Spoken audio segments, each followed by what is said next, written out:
Yesus bukan Allah. Pendeta Erastus Sabdono dan Pendeta Esra Soru memperdebatkannya. Siapa yang benar? Simak video berikut ini.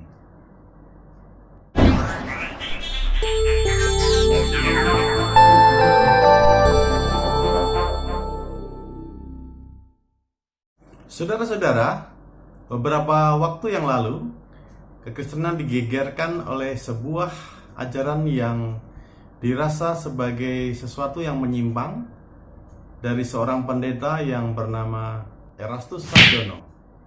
Beliau mengatakan bahwa Yesus bukanlah Allah, atau lebih tepatnya beliau mengatakan bahwa Yesus bukanlah Theos. Hal ini memancing reaksi keras di antara orang-orang Kristen dan juga para pendeta. Salah satunya adalah Pendeta Esra Soru yang kemudian mengunggah video tanggapannya sebagai bentuk keberatannya terhadap ajaran ini. Pendeta Erastus Sabdono kemudian mengkonfirmasi hal ini dalam sebuah video balasan yang menyatakan bahwa yang dimaksud Yesus adalah bukanlah Theos.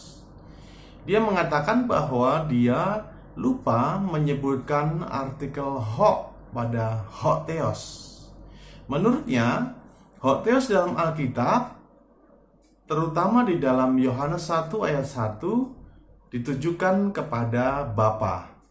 Dan jika ada ayat-ayat lain yang menyatakan bahwa Yesus adalah Theos, maka itu semata-mata untuk kepentingan gramatika.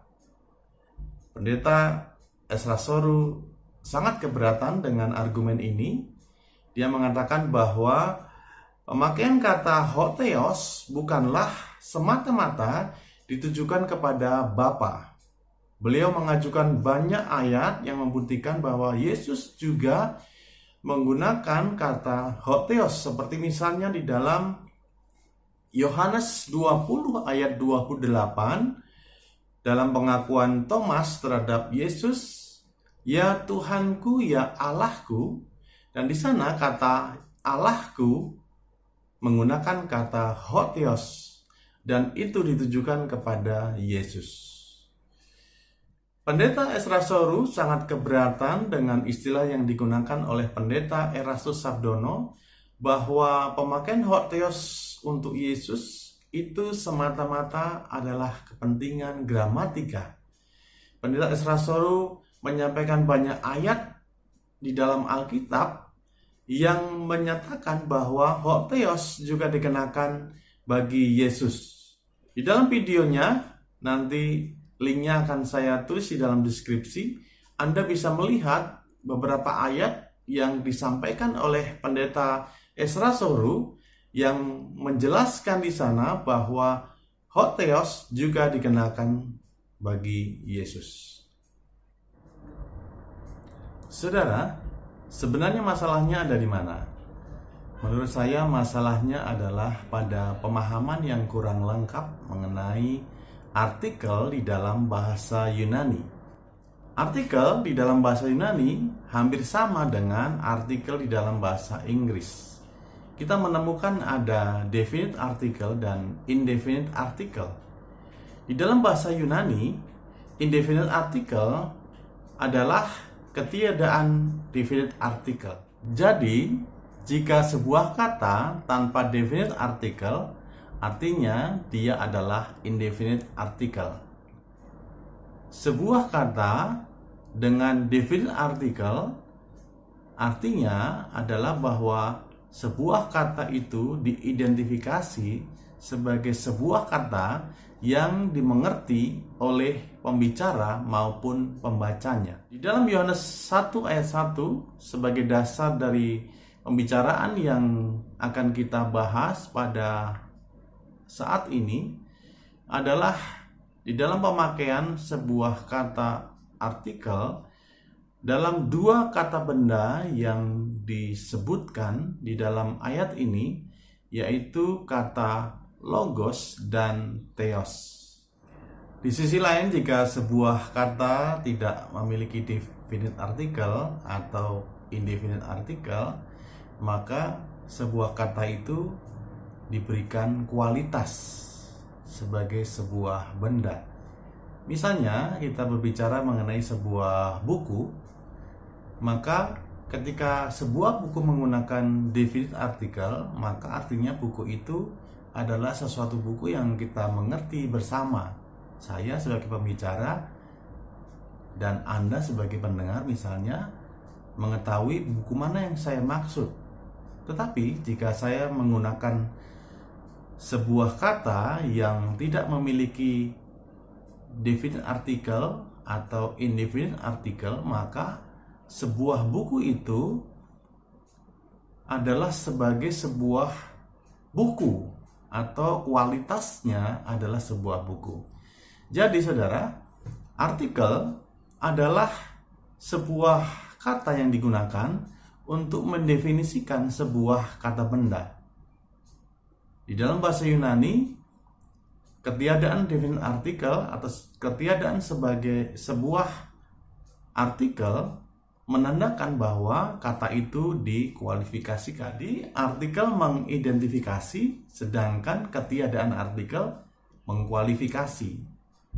Nah saudara, di dalam Yohanes 1 ayat 1 kita menemukan sebuah kata atau dua buah kata yang menggunakan artikel, dan nanti kalau kita lihat bahwa ada satu kata yang tidak menggunakan artikel. Yohanes 1 ayat 1 dibagi dalam 3 frase yang berurutan menjelaskan siapakah logos itu atau siapakah firman itu di dalam kedudukannya bersama-sama dengan theos. Kalau saudara membaca dalam terjemahan bahasa Indonesia, kata-katanya adalah pada mulanya adalah firman sebagai frase yang pertama, kemudian dan firman itu bersama-sama dengan Allah, frase yang kedua, dan frase yang ketiga adalah firman itu adalah Allah. Nah saudara, di dalam bahasa Yunani, kata logos selalu menggunakan artikel ho atau ho logos. Sedangkan kata theos di frase yang terakhir tidak menggunakan artikel. Artinya apa? Bahwa di dalam frase yang pertama, Yohanes ingin memperkenalkan logos itu kepada pembacanya, bahwa pada mulanya adalah ho logos. Dan saudara tahu bahwa yang dimaksud oleh Yohanes dengan ho logos adalah sebuah kata atau sebuah pemahaman yang dimengerti oleh pembacanya. Dalam konteks ini adalah konteks Yahudi, di mana mereka mengenal firman atau dafar Elohim atau dafar Yahweh sebagai sesuatu yang sudah dipahami dalam konteks bangsa Israel. Dan saudara, di dalam Yohanes 1 ayat 1 adalah sebuah penjelasan yang sangat luar biasa, di mana dalam ayat ini ada dua pribadi yang dijelaskan atau diidentifikasikan dengan sebuah artikel, yaitu artikel ho untuk maskulin, yaitu kata logos dan theos dalam frase yang kedua, yaitu dalam frase dan logos atau dan firman itu bersama-sama dengan Allah. Kedua-duanya menggunakan frase. Di dalam bahasa Yunani dikatakan ho logos pros ton theon. Nah saudara, kata ton theon sebenarnya berasal dari kata ho theos.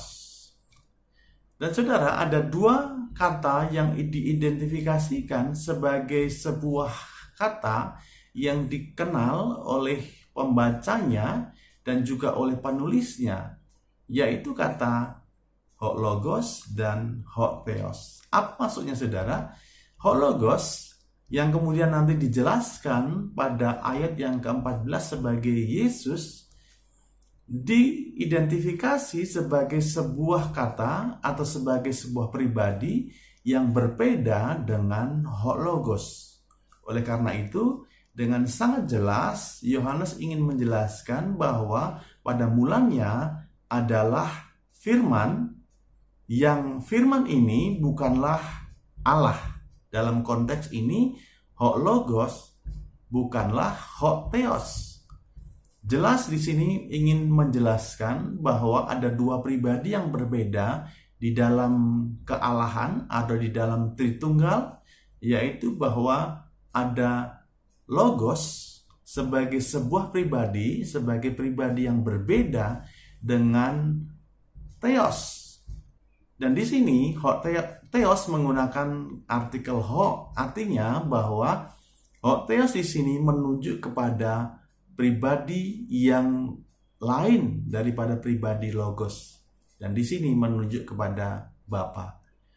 Jelas sekali bahwa Yohanes ingin mendefinisikan atau mengidentifikasi dua pribadi yang berbeda yang ingin dijelaskan oleh Yohanes sebagai pribadi yang ada sejak kekekalan, yaitu yang pertama adalah logos dan yang kedua adalah theos. Nah, saudara, kata ho theos di dalam frase yang kedua jelas-jelas menunjukkan kepada pribadi Bapa. Jadi, apa yang dikatakan oleh Erastus Sabdono sebenarnya tidak salah. Menurut saya, pembahasan yang disampaikan oleh Erastus Sabdono di dalam ayat ini sudah benar. Dia mengatakan bahwa ho theos itu menunjuk kepada Bapa. Dan memang ini yang dimaksudkan oleh Yohanes ketika dia menuliskan dua buah kata ini dengan menggunakan artikel, definite artikel. Artinya bahwa Yohanes ingin mengidentifikasikan bahwa ada dua pribadi sejak kekekalan yang bersama-sama, yang sudah ada, yang sudah bersekutu, yaitu logos dan theos. Dan saudara, di dalam frase yang terakhir, theos tidak menggunakan artikel. Artinya bahwa theos ini adalah sebagai sebuah kualitas. Kalau saudara membaca ayat ini, dikatakan seperti ini. Kai, theos, and logos. Dalam terjemahannya adalah firman itu adalah Allah. Saudara, ketika theos di situ tidak menggunakan artikel, maka ini berarti bahwa sang logos itu atau ho logos itu kualitasnya adalah theos. Kualitasnya adalah Allah. Dalam hal ini, apa yang disampaikan oleh Erastus Sabdono adalah benar secara gramatika atau secara bahasa, tetapi kesimpulan yang dia berikan pada video-video selanjutnya mengalami hal yang kurang tepat ketika dia mengatakan bahwa Yesus lebih rendah daripada Bapa, atau Yesus adalah Allah yang berbeda dengan Bapa, karena dengan jelas Yohanes ayat 1 menegaskan kepada kita bahwa Yesus sekualitas dengan theos. Frase yang ketiga ini dengan menunjukkan kepada kita dengan sangat jelas bahwa ketiadaan artikel di dalam bahasa Yunani adalah memberikan kualitas bagi kata itu. Jadi ketika logos diberikan kualitas sebagai theos, maka itu artinya bahwa logos itu sekualitas dengan ho theos. Yesus sekualitas dengan Bapa, atau bisa juga dikatakan bahwa Yesus adalah Allah yang sama dengan Bapa. Yohanes dengan sangat jelas menegaskan kepada kita bahwa ada dua pribadi yang setara, ada dua pribadi yang sederajat, ada dua pribadi yang sekualitas, yaitu bahwa kedua-duanya adalah Allah. Logos maupun theos, ataupun ho logos maupun ho theos, kedua-duanya adalah theos. Yesus bukan semata-mata sebagai Tuhan yang kecil seperti kata Erastus Sabdono, tetapi Yohanes 1 ayat 1 menegaskan kepada kita bahwa Yesus adalah Allah yang sama seperti Bapa. Saudara, sekian video kita kali ini, kiranya saudara diberkati.